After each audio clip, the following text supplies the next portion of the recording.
As we travel through life, each of us has a story to tell. So therefore, we have an ageless legacy.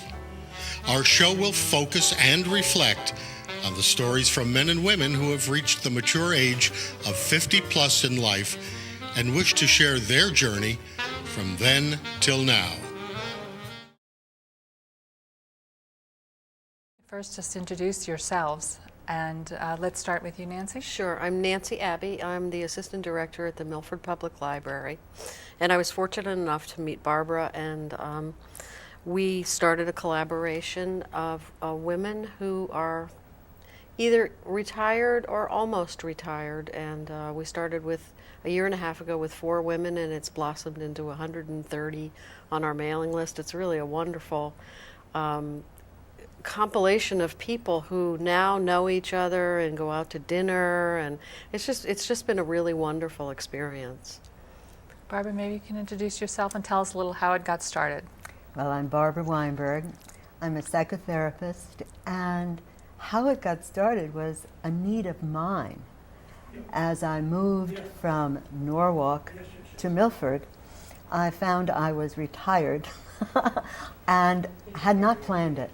And I found there were great stresses and questions that I had, and I've considered myself typical. If I have questions, if I have issues, others have. And so I started thinking about forming a group and went to Nancy, and Nancy was, Milford Library is sponsoring us. She was so open and willing to go wherever it was going. So it's been an exciting adventure. And Fran, tell us a little bit about how you got involved.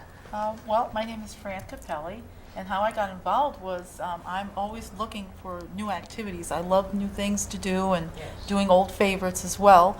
But I saw an ad in the Milford paper to come to the library this one night at this certain time, and I am really interested, always have been, in making connections, meeting lots of people.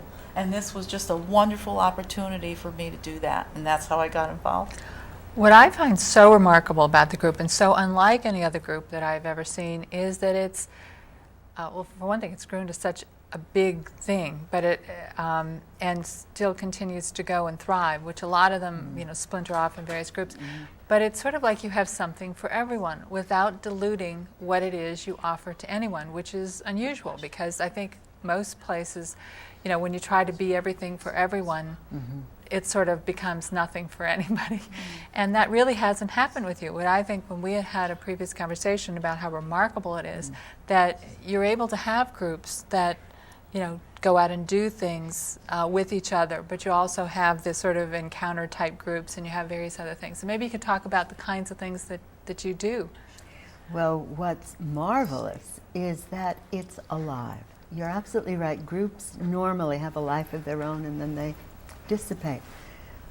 This group is run really by the membership. Right. So whoever has an idea presents it, and anyone interested in doing it does it.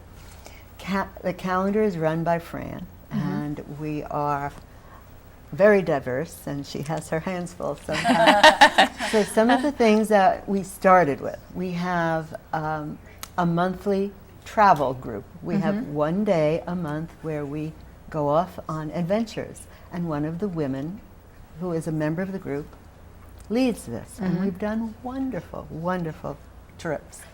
We have a pinochle group because Fran loves pinochle. We have an action group because one of the women is very, very interested in volunteer work, and she brings us ideas, and we have embraced that. Right. What else do we have? A book group, A book club. a dining, Right. and We have you've just reminded me, one of the women wants a political discussion group. So that's going to happen. And we present what the women want, and they pick and choose. you know, I think that's what's so really great about it, is that it embraces all the differences that people have, Right. and yet celebrates the sameness of everyone as well.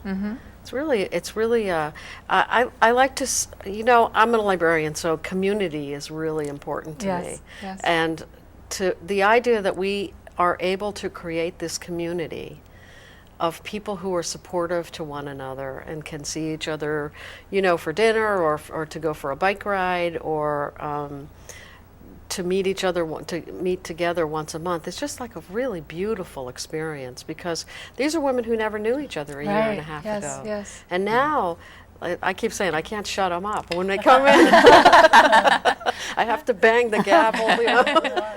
Which is really a very good point. Oh, it's beautiful. When the women used to come in, the first 3 or 4 months, maybe 5 or 6 months, each person would move to their own little space, sit down quietly, look around, nobody would talk because they were strangers. Right. And now, as Nancy points out, there is an energy in the room. People come in and they meet and they're excited and they've done this, and that's a major part, I think, of the need that this group is filling, the need to connect. Right.